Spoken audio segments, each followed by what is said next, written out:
Assalamualaikum warahmatullahi wabarakatuh.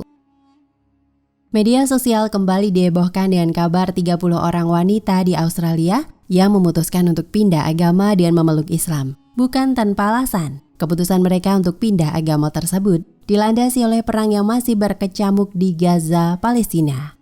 Rupanya perang yang masih terjadi di Gaza tersebut memberikan dampak baik pada sejumlah wanita di Australia.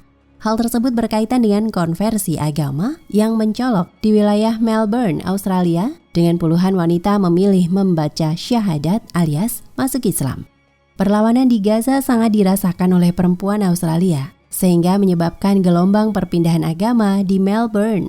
Tulis akun Instagram @YeniSafakEnglish yang dilansir pada Selasa 5 Desember 2023. Dalam unggahan tersebut tampak suasana prosesi para wanita yang sedang membaca 2 kalimat syahadat yang merupakan salah satu syarat mereka untuk bisa memeluk agama Islam. Mereka akhirnya memeluk agama Islam usai melakukan hal tersebut. Dalam sebulan terakhir saja, 30 orang telah terinspirasi untuk memeluk Islam yang mencerminkan dampak luas dari isu-isu politik dan sosial global terhadap keyakinan individu dan dinamika budaya. Lanjut pemilik akun tersebut. Grup wanita tersebut bersatu dalam keimanan mereka di Masjid Middlewich di Melbourne, Australia. Keputusan tersebut dilakukan oleh mereka sebagai respons dari keteguhan rakyat Palestina dalam menghadapi genosida Israel di Gaza, Palestina.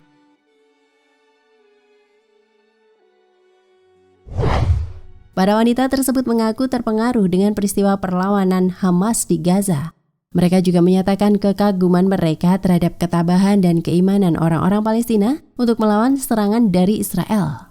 Hasil dari perjuangan saudara-saudara Muslim di Palestina tersebut membuka mata dan hati dunia untuk bisa memahami agama Islam dalam menciptakan momentum pindah agama yang luar biasa di kalangan wanita Australia yang tinggal di Melbourne.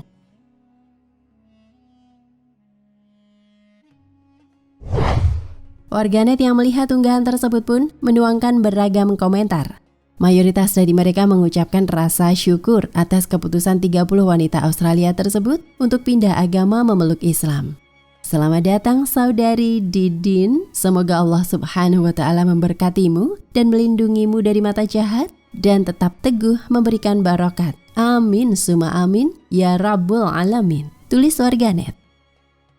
Allahu Akbar, Hamas benar-benar melakukan perubahan umat secara global dengan izin Allah. Ini membuka mata orang-orang di seluruh dunia untuk melihat kebenaran, ungkap yang lain. Sesungguhnya Islam dimulai dengan sesuatu yang asing dan akan kembali menjadi aneh sebagaimana awalnya. Maka kabar gembira surga bagi orang-orang asing, timpal warganet. Pada acara yang diselenggarakan oleh cabang perempuan dari National Vision Foundation, Al-Quran disajikan kepada mereka. Christine Cernogorek, seorang yang telah masuk Islam, mengatakan bahwa dia mengikuti masalah di Palestina, menangis hampir setiap hari. Dan ketika dia meneliti, dia dipengaruhi oleh kepercayaan kepada satu Tuhan dalam Islam.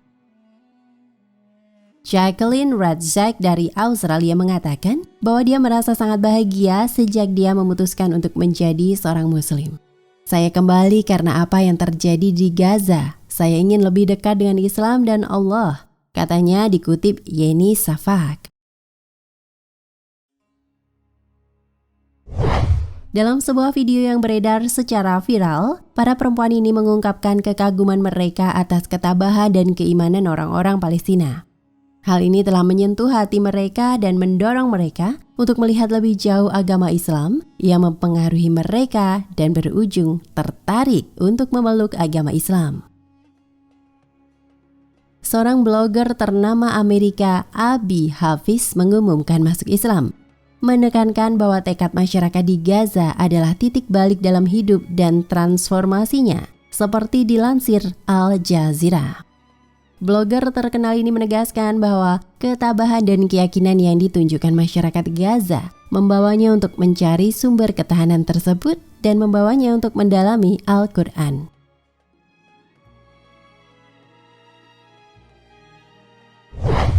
Alasan utama, rakyat Palestina mampu bertahan dan melawan. Seorang warga Palestina, Abir Z. Barokat, tidak bisa menahan tangisnya saat memberikan kesaksian seputar apa yang terjadi di jalur Gaza. Abir mengaku Israel terus memperingatkan warga Gaza untuk pergi dari Gaza di tengah aksi pengeboman yang terjadi. Abir yang rumahnya juga sudah dibom sedang mengungsi di salah satu rumah warga di Gaza bagian tengah. Meski demikian, Israel kini meminta mereka kembali pergi ke Gaza bagian selatan. Menurut Abir, Israel kali ini ingin menyerang Gaza habis-habisan. Abir sudah berkonsultasi dengan keluarganya. Mereka sepakat tak akan kembali pergi seperti apa yang Israel inginkan. Abir mengaku tak ingin mengulangi kesalahan yang pernah orang Palestina lakukan pada 1948. Saat itu, peristiwa Nakba terjadi di mana lebih dari 700.000 warga Palestina keluar dari tanah mereka untuk menghindari perang Arab-Israel. Beberapa orang harus memilih. Kami tidak menyalahkan mereka yang ingin pergi karena ingin hidup. Tapi kami pilih bertahan. Kalaupun kami akan mati, maka kematian ini yang terhormat. Ini adalah yang dipikirkan orang-orang Gaza, ujar Abir.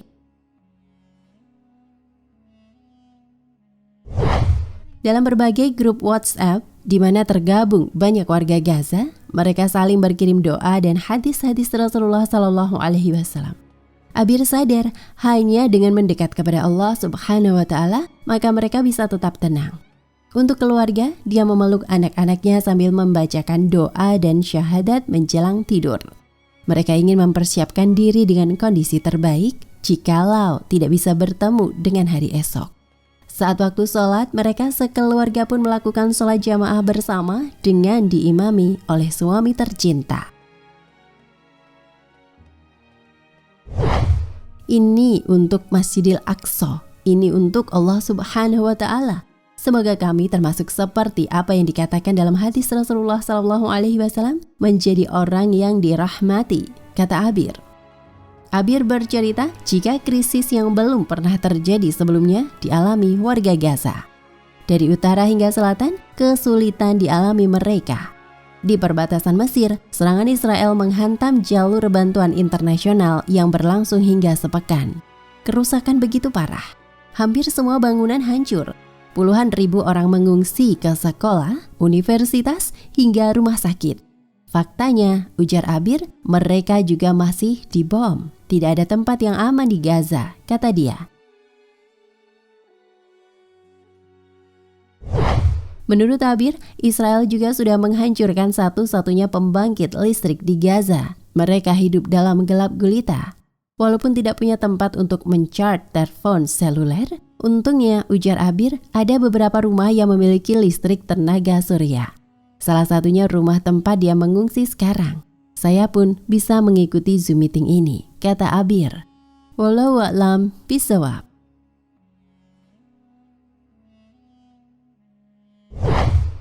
Nah, pemirsa Ensiklopedia Al-Fatih, sampai di sini perjumpaan kita kali ini. Semoga menginspirasi.